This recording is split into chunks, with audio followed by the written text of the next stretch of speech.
अशी वेगळ्या पद्धतीने बनवलेली मेथीची भाजी तर तुम्ही बनवली तर घरातील सगळ्या लोकांना आवडेल. तर इकडं मेथीची भाजी मी स्वच्छ धुवून नीट करून घेतली आणि ती व्यवस्थित बारीक चिरून घेतली. चिरल्यामुळे ना ह्याची टेस्ट खूप छान लागते. लगेचच मी इकडं लसूणसुद्धा सोलून घेतला आणि तो बारीक बारीक कट करून घेतला. एका मिक्सरच्या जारमध्ये डाळ, भाजलेले शेंगदाणे आणि तीळ टाकले आणि ते व्यवस्थित पाणी टाकून त्याची पेस्ट बनवून घेतली. इकडं भाजी स्वच्छ धुवून घेतली, तेल टाकून थोडासा लसूण टाकून ती परतून घेतली आणि त्याच्यामध्ये ही सगळी बनवलेली पेस्ट टाकून घेतली आणि परतून घेतलं आणि लगेच तडक्याच्या तयारीला लागले. तर बेगडी मिरची, भरपूर सारा लसूण आणि तिखट फक्त ह्याच्यामध्ये टाकायचं आणि अशा पद्धतीने जर तुम्ही मेथीची भाजी बनवली तर सगळेच आवडीने खातील. तुम्ही नक्की ट्राय करा. लगेचच मी इकडं ध्रुवच्या टिफिनसाठी चपात्या बनवत होते. चपात्या करून घेतल्या आणि ध्रुवच्या नाश्त्यासाठी काय बनवा हा प्रश्न पडला होता आणि ऐन टायमाला मला सुचलं की ड्रायफ्रूटच्या लाडूची आपण चपाती बनवूया. ध्रुवला ड्रायफ्रूटचा लाडू काही आवडत नाही म्हणून मी लगेच तो चपातीमध्ये भरला आणि मस्त अशी चपाती करून घेतली आणि तव्यावरती खरपूस आपल्याला ती भाजून घ्यायची. आणि ध्रुवला अशा पद्धतीची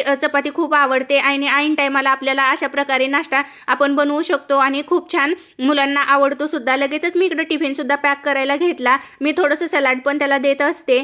दोन्ही टिफिन पॅक करून घेतले आणि हे सगळं झाल्यानंतर आता कुठे श्वास घ्यायला वेळ मिळतो. चला बाय.